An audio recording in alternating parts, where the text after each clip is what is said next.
Hi friends, మా పిల్లలతో ఒక ప్రాబ్లం అండి. మీకు మీ అందరింట్లోనే ఇదే ప్రాబ్లం ఉంటుంది. నార్మల్గా హెల్దీ ఫుడ్ని ఇష్టపడరు, ఎందుకంటే హెల్దీ ఫుడ్ అనేది కొంచెం టేస్ట్ తక్కువగా ఉంటుంది. పిల్లలు ఎక్కువగా టేస్టీగా జంక్ ఫుడ్నే ఇష్టపడతారు. కానీ ఈ ఫుడ్ మాత్రం, ఈ రెసిపీ మాత్రం ఎస్పెషల్లీ టేస్ట్తో పాటు హెల్దీ అండి. ఎందుకంటే మనకి లీఫీ వెజిటేబుల్తో పాటు best protein recipe paneer stuffed palak paratha అండి. ఇక్కడ పాలకూరని ఒక 2 minutes వరకు బాయిల్ చేస్తే సరిపోతుంది. ఇక్కడ గోధుమ పిండి తీసుకున్నాను. గోధుమ పిండిలో ఉప్పు, పాలకూర ప్యూరీ చక్కగా ప్యూరీ చేసుకున్నాను. దాని తర్వాత కొంచెం ఆయిల్ అనేది కొంచెం వేసుకోవాలండి.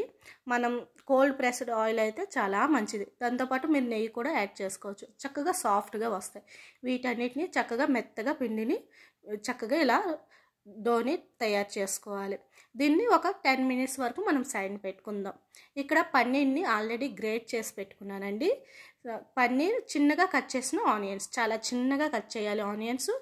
ఇక్కడ కొంచెం సాల్ట్, మిరియాల పౌడర్. ఈ రెసిపీకి మిరియాల పౌడర్ అనేది చాలా టేస్ట్ ఇస్తుంది. కారం కొంచెమేనండి, చాలా తక్కువ ఇంగ్రీడియంట్స్. వీటన్నిటిని చక్కగా మిక్స్ చేసుకోవాలి. ఇలా మిక్స్ చేసుకున్న తర్వాత పరోటా కూడా చాలా సింపుల్ మెథడ్ మీకు చెప్తాను. నార్మల్గా ఏవైనా స్టఫ్డ్ పరోటా చేసేటప్పుడు మనకి రోల్ చేసేటప్పుడు మనకి స్టఫ్ అంతా బయటకు వచ్చేస్తూ ఉంటుంది. అలా కాకుండా మీకు ఇలా ఈజీ మెథడ్లో చెప్తున్నాను.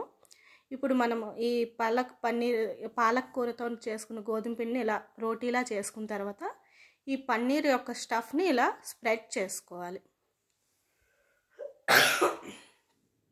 ఇలా ఈవెన్గా స్ప్రెడ్ చేసుకున్న తర్వాత దీన్ని స్క్వేర్లా మనం ఫోల్డ్ చేయాలి.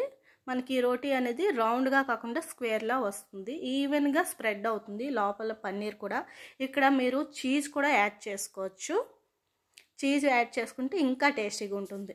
పిల్లలకి చీజ్ తినిపించాలండి.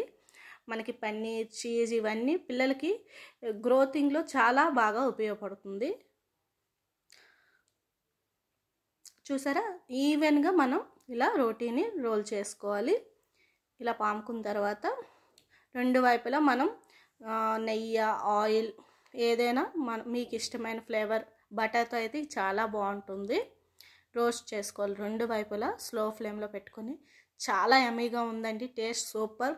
దీంతో మనం green chutney, tomato sauce, mayonnaise, మీకు పల్లీల చట్నీ, పెరుగు దేంతోనైనా సర్వ్ చేసుకోవచ్చు. చాలా ఈజీగా, తప్పకుండా ట్రై చేయండి. ఈ రెండు వైపులా చక్కగా రోస్ట్ చేసుకోవాలి. మా పిల్లలు మాత్రం చాలా ఇష్టంగా తిన్నారండి ఈ రెసిపీని. చాలా బాగుంది. అసలు పాలకూర యొక్క ఫ్లేవర్ అనేది తెలియలేదండి. సింపుల్గా ఈజీగా రెసిపీ చేసేసుకుంటాం కదా ఫ్రెండ్స్. ఇంతవరకు నా ఛానల్ని ఎవరైనా లైక్ అండ్ సబ్స్క్రైబ్ చేయకపోతే తప్పకుండా లైక్ అండ్ సబ్స్క్రైబ్ చేయండి ఫ్రెండ్స్. సబ్స్క్రైబ్ చేయడం వల్ల నేను పెట్టే ప్రతి వీడియో మీకు చేరుతుంది. Thank you so much.